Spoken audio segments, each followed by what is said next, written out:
So hi there students, welcome back to another video lesson.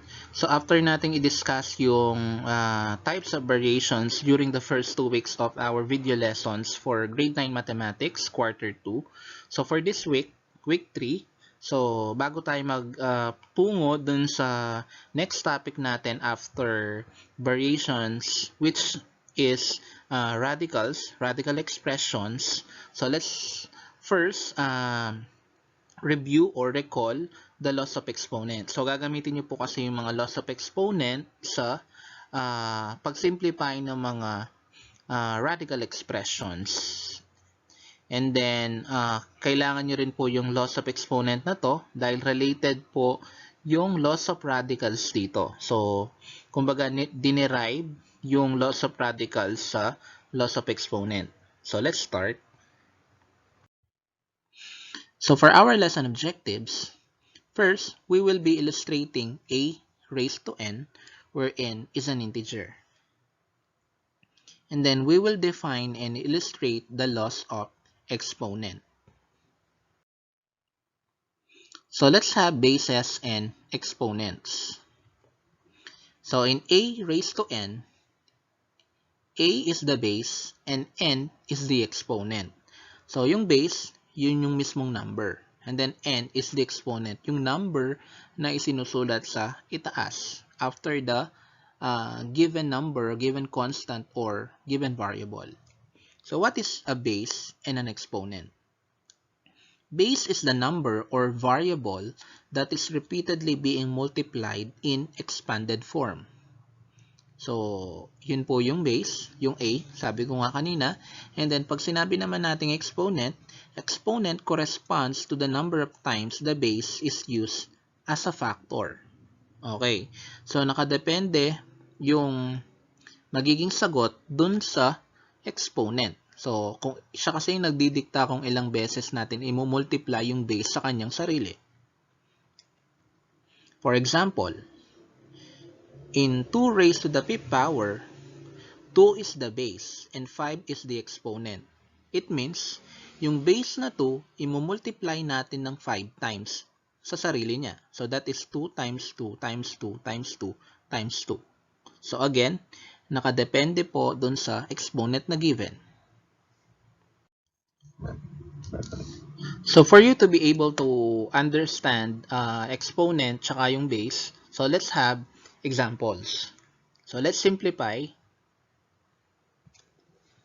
So let's have number 1, 2 raised to the 6th power. So 2 raised to the 6th power is not the same as 2 times 6. Okay. So ang tamang way po para i-express or i-simplify yung 2 raised to the 6th power, that is 2 times 2 times 2 times 2 times 2 times 2.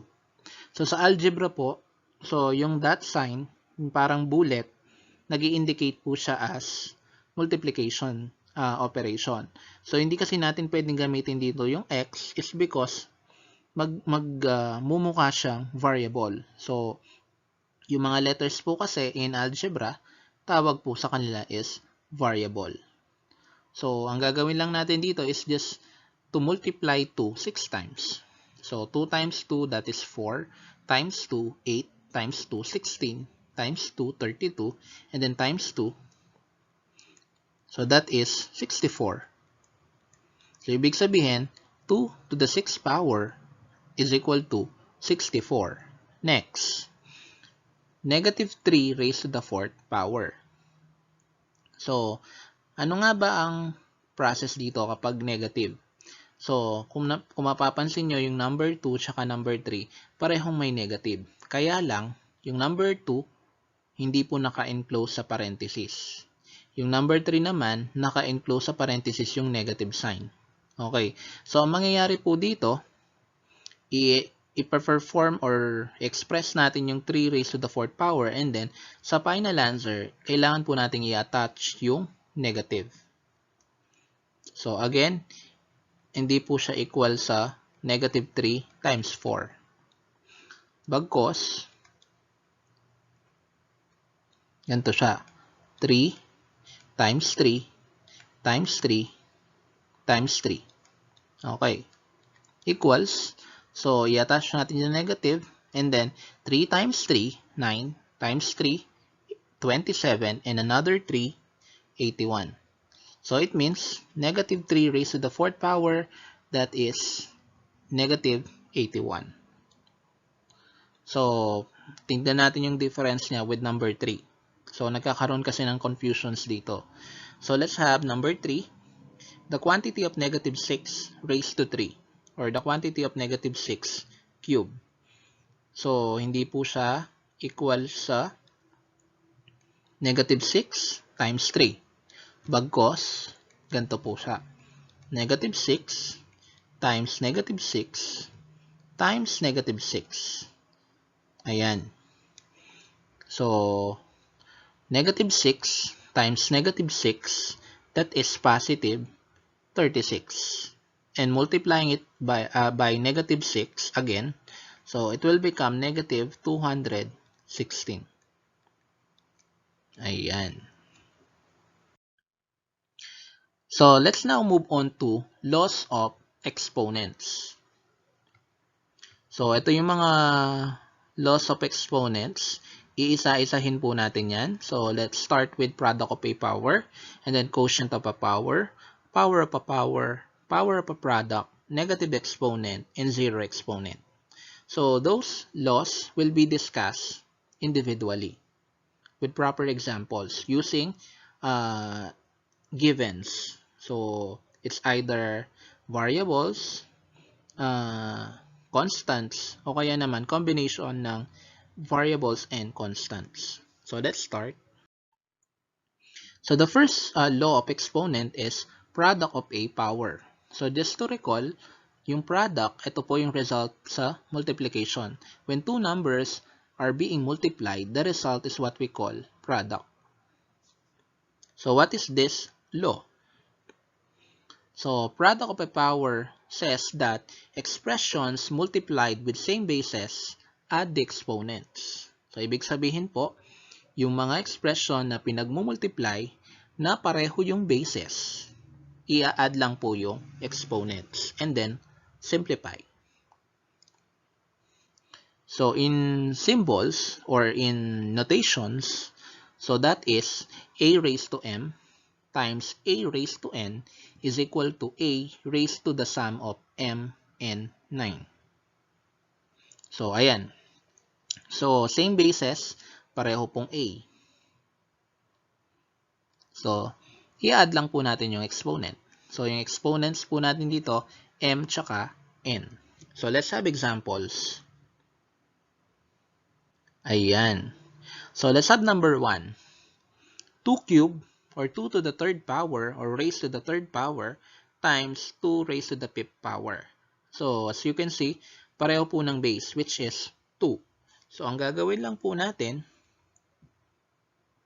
2 raised to 3 plus 5 equals 2 raised to the sum of 3 and 5, which is 8.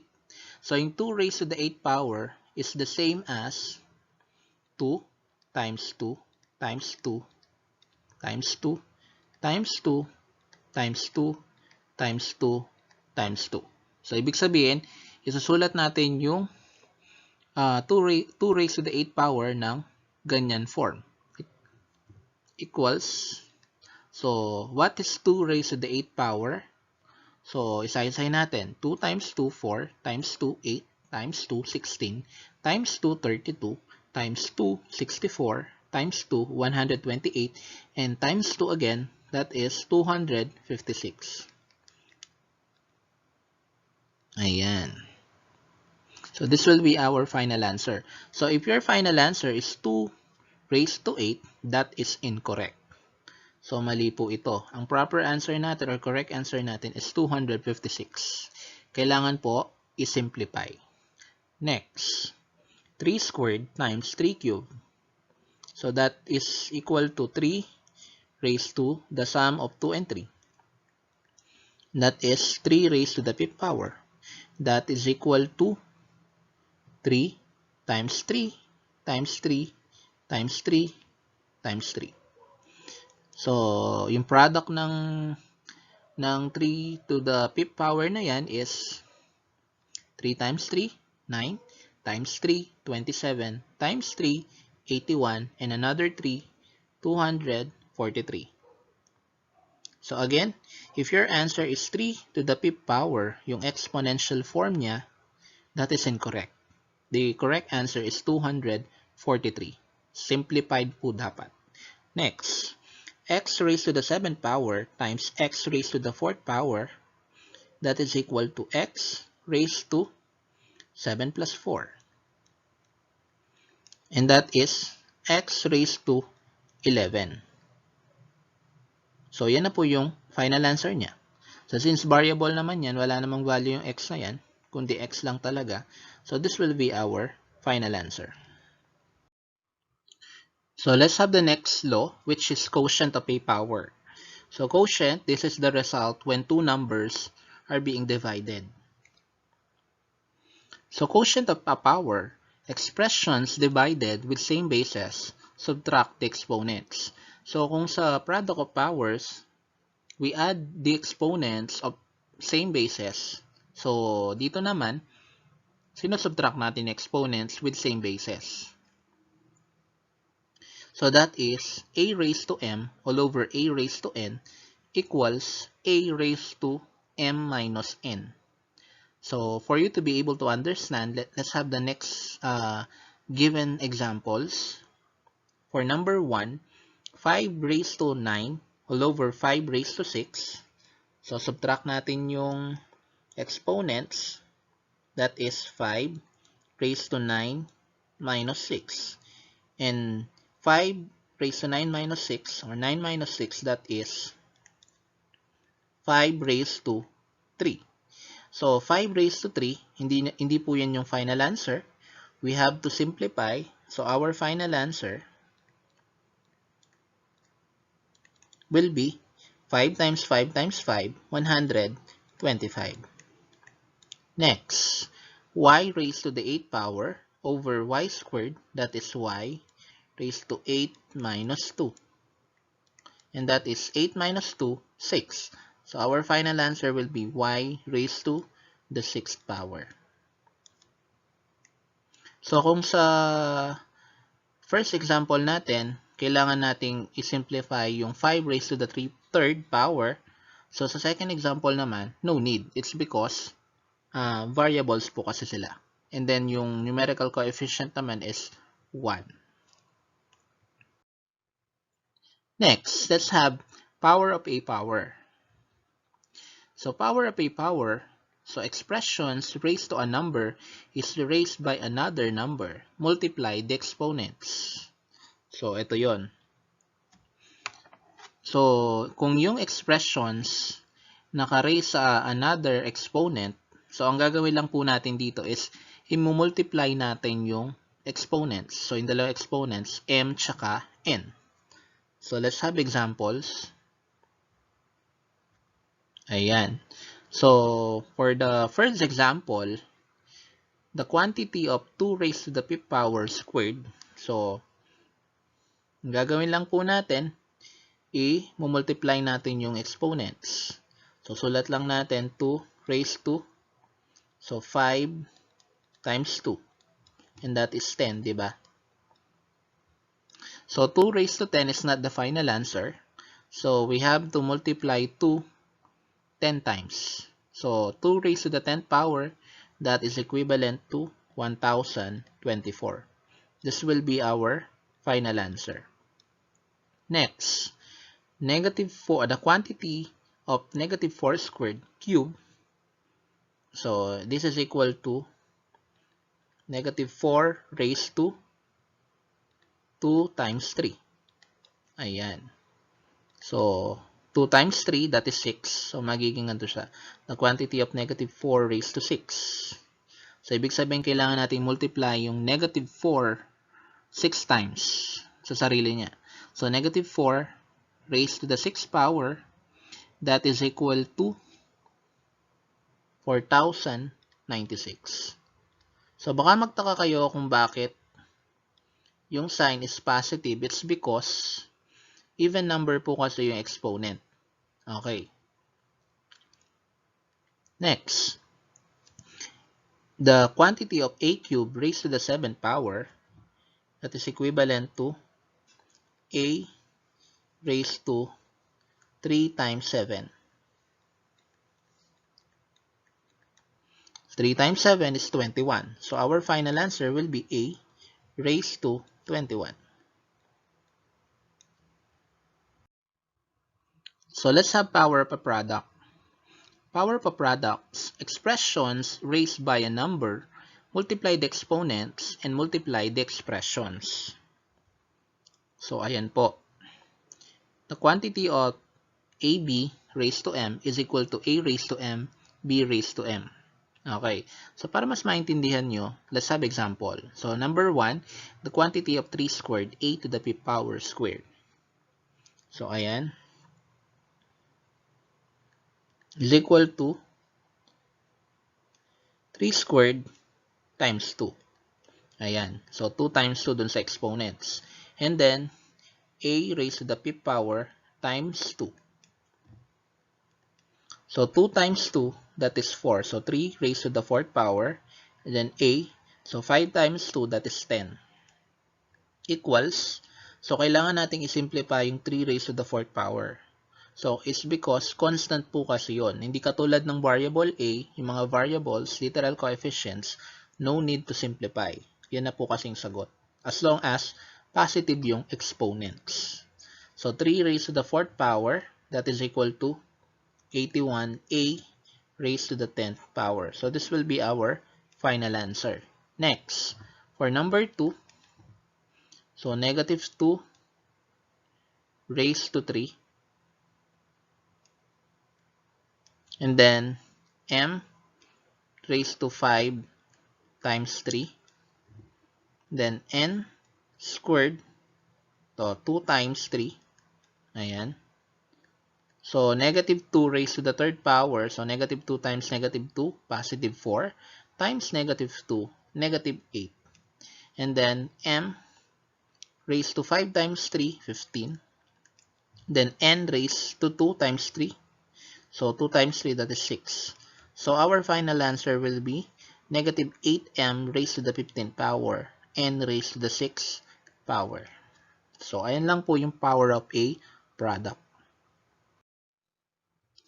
So, let's have negative exponent. Negative exponent. So, expressions with negative exponents must be moved to the denominator to become positive exponents and vice versa. That is, so a raised to negative n will become 1 over a raised to n. So, lahat ng mga negative exponents po dito kailangan pong maging positive. So, kung meron tayong term na naka-negative exponents or exponent lang, so kailangan nating i-move sa denominator. And then, kapag naman nasa denominator yung negative exponent, kailangan natin dalhin sa numerator para maging positive. So, tandaan, bawal po ang negative exponents sa mga expressions. Pero pwede yung negative na numerical coefficient. O kaya negative na literal coefficient. Basta yung exponent dapat laging positive. So, let's have examples. So, ayan. For number 1, 8 raised to negative 3. So, since negative yung exponent, kailangan nating i-move yan sa denominator. Magiging 1 over 8 cubed na siya. So, kapag minove natin sa denominator yung expression o yung term, magiging positive na yung exponent. So, and then, simplify lang natin 8 times 8 times 8. That is 512. So, our final answer will be 1 over 512. So, as you can see, nakasimplify na yung final answer natin. Next, 1 all over 9 raised to negative 2. So, kabaligtaran nung nasa number 1, mumove natin sa denominator. Etong sa number 2, nasa denominator yung negative, imumove natin sa numerator para maging positive. So, magiging ganito siya. 9 squared. And that is 81. Next, w raised to negative 10. Okay? Magiging 1 over w raised to 10. Ayan, positive na. Next, for number 4 naman, k raised to negative 5 all over z raised to negative 2. Parehong may negative exponent ang numerator tsaka denominator, yung mga terms. So kapag ganyan, ang pinakamadaling paraan lang is pagpalitin natin yung pwesto. Ibig sabihin, yung k raised to the negative 5th power magiging denominator. And then z raised to negative 2 magiging numerator. So ano ang final answer natin? Z squared over k to the 5th power. As you can see, positive na po yung mga exponents. And then yung last law natin for exponent, zero exponent. So basically, ang makikita nyo sa bawat expressions, ang exponent ay 0. So zero exponent, expressions raised to 0 is equivalent to 1. That is, a raised to 0 equals 1. Any term, any polynomial, any number, except from 0, that is equivalent to 1. Example, ayan. So 4 raised to 0, that is equal to 1. And then the quantity of x, y, z raised to 0, that is equal to 1. So kahit isulat mo pa yung mga letters ng English alphabet, A to Z, as long as naka-raise sa 0 yung buong term, yung buong polynomial, that is equivalent to 1. Next, 1 over the quantity of a cubed b squared c raised to 0 is equal to 1 also. Kasi sa baba, magiging 1. And then yung numerator nga, 1. So 1 over 1, that is 1. What if ganito siya? X cubed y squared z raised to the 0 power. Ayan. So, is the answer 1? No. Hindi po 1. It's because ang naka-raise lang po sa 0 is yung term or yung variable na z. So, our final answer should not be equal to 1, but x cubed y squared.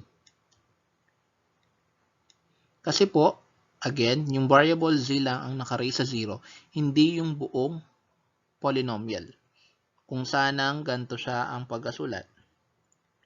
X cubed, y squared, z, and then raised to 0, that is equal to 1. So, after discussing with you the laws of exponents, our next video lesson will be simplifying expressions with rational exponents. So, i-review po natin dyan yung rational number, of course, kung natatandaan nyo pa ba yung rational number or hindi na. It's because we will simplify expression using these laws of exponents. But this time, you are dealing with rational exponents. So, yun lang. Maraming salamat.